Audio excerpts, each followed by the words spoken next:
एक सुनसान जंगल जहाँ पर दिन में भी मुश्किल से ही प्रकाश की किरणें जमीन को छू पाती थी, वहाँ रात के अंधेरे में अचानक से एक प्रकाश फैल जाता है और वो प्रकाश एक द्वार से निकल रहा होता है जो अभी तक वहाँ पर मौजूद नहीं था। पर अचानक से वो द्वार वहाँ पर प्रकट हो गया और देखते ही देखते एक आदमी उस द्वार से बाहर निकलता है और उसके कपड़े देखने से ऐसा लग रहा था कि मानो वो किसी पुराने ज़माने का योद्धा हो। वहीं उस आदमी के निकलते ही कुछ और लोग भी निकलते हैं और उस आदमी के पीछे जाकर खड़े हो जाते हैं। वो आदमी देखने में किसी राजा की तरह लग रहा था और उसने अपना मुंह एक कपड़े से ढक रखा था। उसके कमर में एक तलवार बंधी हुई थी और वो देखने में काफ़ी खतरनाक लग रही थी। वहीं उस आदमी के साथ कुछ जानवर भी थे जो अजीब तरह के दिख रहे थे क्योंकि उनका शरीर आग में जल रहा था, पर उन जानवरों को जरा सा भी फर्क नहीं पड़ रहा था। वो आदमी द्वार से बाहर निकलने के बाद अपने चारों तरफ देखता है, फिर एक तिरछी सी मुस्कान देता है और बड़े ही डरावने आवाज़ में बोलता है, आखिरकार मैं इस पृथ्वी ग्रह पर पहुंच ही गया, अब वो लोग जिंदा नहीं बचेंगे।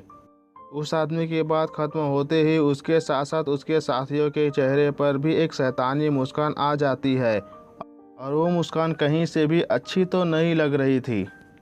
आखिर कौन है वो आदमी और क्या है उसकी मंशा, और क्या वो पृथ्वी ग्रह के लिए कोई खतरा बनकर आया है, और वो किस ग्रह के लोग हैं।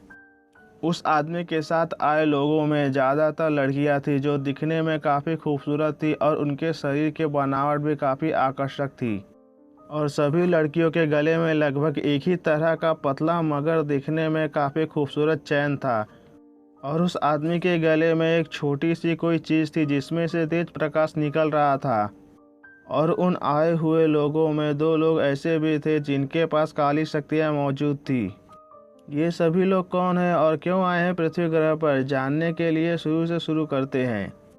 समय में कुछ साल पहले एक आदमी देर रात अपने घर जा रहा था और जंगल पार कर रहा था और गाना गुनगुनाते हुए आगे बढ़ रहा होता है कि तभी उसे कुछ महसूस हुआ। उसे ऐसा लगता है मानो किसी पेड़ के पीछे कोई आदमी खड़ा है, जिस वजह से वो डर जाता है।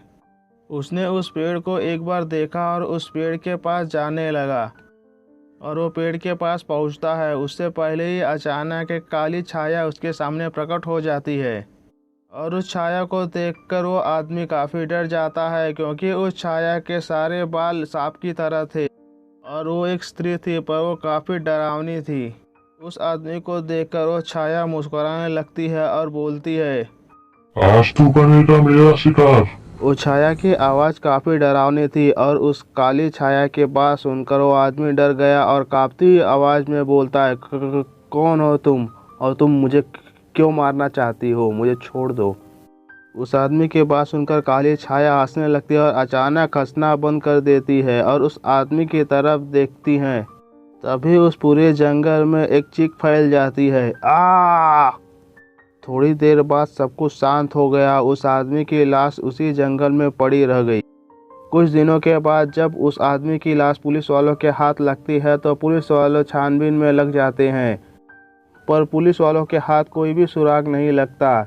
इस चिंता में इंस्पेक्टर विजय अपनी चेयर पर बैठा कुछ सोच रहा होता है। अभी वहाँ पर सब इंस्पेक्टर सूरज आ जाता है और फिर कहता है, सर बॉडी की पोस्टमार्टम रिपोर्ट आ गई है, पर बॉडी पर किसी भी प्रकार के हथियार का निशान नहीं मिला है। इंस्पेक्टर विजय कुछ गहरी सोच में थे। सब इंस्पेक्टर सुरेंद्र फिर से कहते हैं, पोस्टमार्टम रिपोर्ट के मुताबिक इस आदमी की मौत रात के 2 से 4 बजे के बीच हुई है। उसे एक सांप ने डस लिया था और जहर की वजह से उसकी मौत हो गई।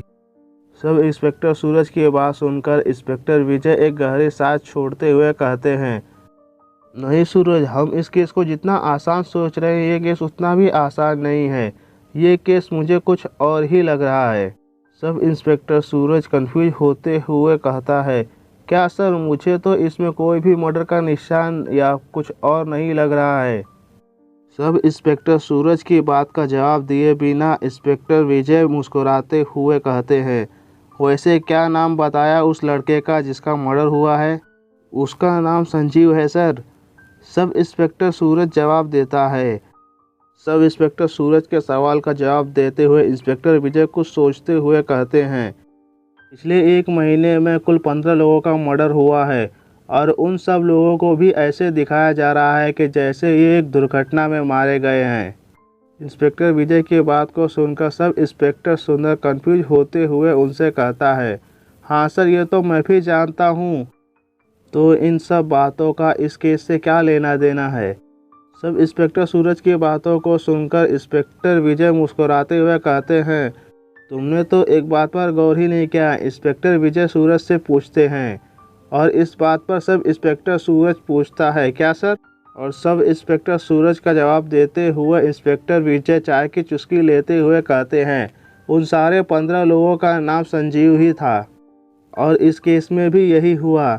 जिस लड़के की मौत हुई है उसका नाम भी संजीव है। इंस्पेक्टर विजय सब इंस्पेक्टर सूरज से कहते हैं और इंस्पेक्टर की बात सुनकर सूरज हैरान हो जाता है और हैरानी में बोलता है, हाँ सर, मैंने तो इस बात पर ध्यान ही नहीं दिया कि सबका नाम एक ही था।